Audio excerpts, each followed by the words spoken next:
Hey guys, Adam Trigger here, wagertalk.com. It is Wednesday. We're talking Major League Baseball. Yesterday we had a winner here, which was also a client play. We cashed with the Diamondbacks. Tonight, the only client play I have up is going to be on my page. It's a 4% play at wt.buzz/AT. So head on over there and grab that. And don't forget to like and subscribe to the channel here so we can continue to bring you the free picks and the free content all season long. But I am going to talk about a play that I do like. It's one that really only misses because of the price and because it's moved a little bit. But as far as the handicap is concerned, I still feel pretty strongly about the Padres stopping their skid and winning this game. I think they're going to turn it around at some point. I thought last week was the turnaround. The Padres went 5-1 last week. Had a nice series against the Royals, and it looked like they were headed in the right direction. But to start this week, or since Sunday, they've lost 3 straight and they've fallen back to 500, including the first 2 games of this series, which is shocking to say the least against a team like the Angels, who I have rated down near the bottom of Major League Baseball right now. But as much as I'm willing to play on the Padres, this is more of a play on Dylan Cease for me, a guy that I think is going to be a play-on type pitcher going forward. He's someone that has surprisingly struggled of late, and I say surprising because his first 5 starts in a Padre uniform, his first 5 starts of this season, a 1.82 ERA, and opponents were hitting just a $1.13 against him. So the fact that he kind of had a couple blowups was surprising, but it's really not when you look at Cease and his entire career. He was always kind of streaky during his time in Chicago. And so I do think we will get another run of sort of brilliance out of him at some point. And maybe that's going to start here. He faced a Royals team last time out that he goes into the 6th inning, 5 1/3, gives up 3 runs, no decision. He kind of, on paper doesn't look great, but you have to understand that the Royals have owned him over the years. And they've had a ton of exposure to him. Because he spent his entire career up to that point pitching in the AL Central. And that is also a very, very good lineup this year, which the Angels are not. The Angels would be on the other end of the spectrum from an offensive standpoint. The Angels have scored 4 runs or fewer in 12 straight games, which is just incredibly bad.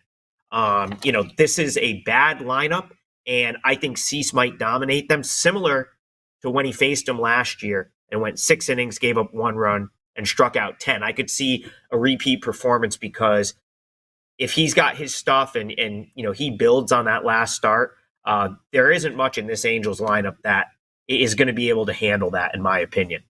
The other reason I like the Padres to get it done here is, back-to-back close wins for the Angels. They needed their, Hunter Strickland and I think Sanchez, had to pitch both nights, or Estevez, I'm sorry. Strickland and Estevez had to pitch both nights to close out the games. It's not that they've had a ton of bullpen usage, but coming into play, this bullpen has been one of the worst in the league all year. 4.77 ERA is 28th in Major League Baseball. So, we'll work back to front when we look at the Angels pitching. I don't think they're going to be able to shut down another close game. The last 2 nights, winning tight games, needing those high leverage relievers at the end of the game. So either you're going to ask them to go to Strickland or Estevez for a 3rd straight day, or someone else is going to have to come in. And I just don't have faith collectively in the Angels being able to do that 3 straight days in a row. You're going to go with Jose Soriano to start. He's okay. Numbers have been across the board have been pretty serviceable. But at home, at Angel Stadium, 6.75 ERA. Not great. And that's in 5 appearances. 4 of them were starts, and his ERA is close to 7 at home. So, you got to trust the Padres offense to wake up a little bit here. But maybe that's the, sort of the antidote for that is Soriano, because he hasn't pitched well on this mound this season. But again, for me, it comes down to Cease. Even if Soriano's good, even if the Padres are not hitting like they really haven't been of late, I still think Cease keeps them in this game. And then on the back end for the Padres, if you can get the ball to Robert Suarez, he hasn't pitched since June 1st. He's lights out. I think you could see him in the 8th inning potentially here in a close game. They've asked him to do that at times this season, and since he hasn't pitched in 4 days, he could go a little bit of an extended outing. So, I think you're going to get 6 or 7 strong innings from Dylan Cease here. You've got Estrada, who didn't pitch yesterday, but ultimately the goal will be to get the ball to Robert Suarez, who's been as good as any closer in baseball.